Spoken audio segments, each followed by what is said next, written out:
लोग फेल होंगे सीधे। यहाँ पे जस्ट पास नहीं होता, सीधे फेल। ठीक है, वेरी गुड, सीरियसली। ठीक है, पोल दे रहा हूं। आज मैं जस्ट अभी ओम सर से यही बात कर रहा था। देखो हम जेई भी पढ़ाते हैं, नीट भी पढ़ाते हैं। मैं आपको एक हार्श रियलिटी बता रहा हूं। जेई वाले बच्चे ना, नीट वाले बच्चे बहुत प्यारे होते हैं एज कंपेयर टू जेई, लेकिन जेई वाले बच्चे बहुत फोकस्ड होते हैं as compare to NEET.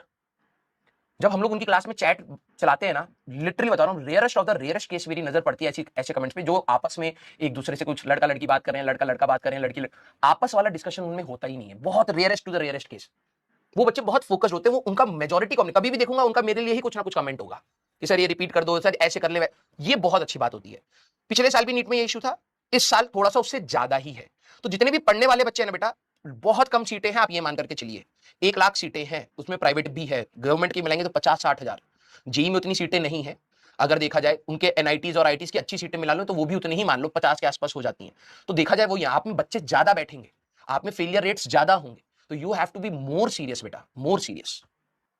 Yes Sarthak, हाँ सार्थक बेटा, you are very true to your statement, बिल्कुल सही बोल रहे हो आप।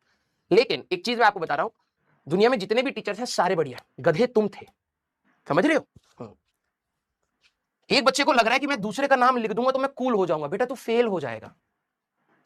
और अगर तेरे को लग रहा है कि तू 10वीं वाली ये 2 कौड़ी की हरकतें करेगा तो हमें वैसे कोई इंपैक्ट होता है, नहीं होता है। मुझे बस इतना इंपैक्ट हो रहा है, मेरे को अपने लिए नहीं, तेरे लिए हो रहा है कि तू फेल होने वाला है। और अगर तेरे लिए कोई मास्टर बहुत अच्छा था, तू यहां क्या कर रहा है भाई? है ना? पढ़ाई करने के लिए बैच लिया था, लेकिन तेरे को बनना है चौधरी। और मैं बता रहा हूं तेरी चौधरी पंथी सारी खत्म कहां होगी? 3-4 साल ड्रॉप। सारे बेस्ट टीचर के बैच से पढ़ाए हुए बच्चे कभी कभार सेलेक्ट नहीं भी होते हैं, क्योंकि वो पढ़ते नहीं है। समझ रहा है मेरी बात? मेरे से जेई एडवांस रिजल्ट सेलिब्रेशन निकले, जेई एडवांस में सिलेक्शन भी होगा और मेरे ही बैच से बच्चों का सिलेक्शन नहीं भी हुआ होगा।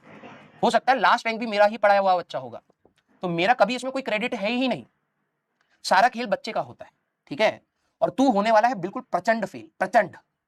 समय आएगा देखना, याद रखना। मैं बुरी नहीं बोल रहा हूं, मैं तो चाहता नहीं हूं किसी बच्चे का कुछ नेगेटिव हो, लेकिन अगर तुम्हारी हरकतें सही नहीं होंगी तो मुझे ये बताना पड़ेगा कि बेटा तेरी हरकतें सही नहीं है, तू बहुत बुरा फंसेगा। ठीक है? हाँ। किसी के टीचर के पढ़ाने से रैंक आता है? बिल्कुल नहीं। टीचर का, सारे टीचर का कंट्रीब्यूशन मैक्स टू मैक्स 10 से 15% होगा। मेरा काम क्या है? क्लियर समझ ले, मेरा काम सब्जेक्ट में इंटरेस्ट दिलाना, तेरे को मोटिवेटेड रखना, रेलिवेंट चीजें कराना, बस। इसके बाद सारा खेल तेरा है। इतना ही करके मैं सबको दे रहा हूं। जो करने वाला होगा वो कर ले जाएगा, तू बस नाम टाइप करते रहना और बैच मांगते रहना। फिर मैंने पिछली बार भी बोला था बेटा, जिस अभी फिजिक्स स्टार्ट नहीं हुई है, जिस दिन होगी ना बेटा, लिटरली बता रहा हूं, क्लास में फील गुड फैक्टर आना और सवाल लगने में, अकेले बैठ करके सवाल लगने में अंतर होता है। वो उस दिन समझ आना स्टार्ट होगा जब तू एग्जाम में बैठा होगा ना, जिससे तू पूछ नहीं सकता कि ये फॉर्मूला सही था या ये फॉर्मूला सही था। सवाल रीड करने में ही 3 मिनट लग गए, अब सवाल करने का समय नहीं था। ये सारी पॉइंट्स जो निकलेंगे ना बेटा एग्जाम में, तब समझ आएगा कि तुम क्या कर रहे थे, तुम आपस में जो चैट कर रहे थे उसका क्या नुकसान होता है। अभी आपकी उम्र बहुत छोटी है बेटा, बहुत छोटे हो अभी आप, संभल जाओ तो बन जाएगी लाइफ। ठीक है? और वैसे भी जिस प्रोफेशन में तुम जा रहे हो बहुत मेहनत चाहिए, और जिस तरीके का एटीट्यूड है वो कंपाउंडर भी नहीं बन पाओगे। आइए, लाइफ में हमें जितना अचीव करना था, मेरे को इतनी इरिटेशन होती है ना जब कोई बंदा इतना फोकस होकर पढ़ा रहा है और तुम्हारा दिमाग कहां 2 कौड़ी की हरकत पे चल रहा है। छोड़ो भाई। आदिश्री बेटा फेल हो जाओगे यार, बर्थडे छोड़ दो, अगले साल भी आएगा। ठीक है? अगले साल जब तुम्हारी दोस्त बर्थडे बना रही होगी, तुम फेल हो गई होगी, वो 12वीं में हो सकता है चली जाए, तुम 11वीं में रह जाओ। फिर वो अगले साल हो सकता है नीट दे दे, तुम 11वीं में रह जाओ। पढ़ लो बेटा, बर्थडे आ जाएगा वापस बाद में। लगी पड़ी है उसको बर्थडे विश करने में, गधई।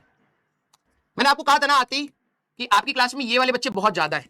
और मेरे को आज मैं ओम सर को भी यही बात कह रहा था, मेरे को सबसे बुरा पता है यही लगता है कि अगर आपके पापा काबिल हुए, ठीक है, कि वो आपके कॉलेज की फीस दे गए, तो आप उनका 1 करोड़ का नुकसान मिनिमम करवाओगे। नुकसान कह रहा हूं क्योंकि तुम डॉक्टर नहीं बन सकते इस एटीट्यूड से। अब बच्चे हो तो तुम्हारे पेरेंट्स अगर काबिल हुए, कुछ कर पाए, तो वो 1 करोड़ का तुम सीधे नुकसान करवाओगे। और अगर काबिल नहीं हुए तो तुम अपना समय खराब कर जाओगे इस तैयारी में। समझ लेना भाई, नुकसान तुम्हारा ही होगा। मैं डरा नहीं रहा हूं, मैं रियलिटी बता रहा हूं। मैंने देखा है बच्चों को परेशान होते हुए, और मैं नहीं चाहता कि आप भी उसी रास्ते पर चलो।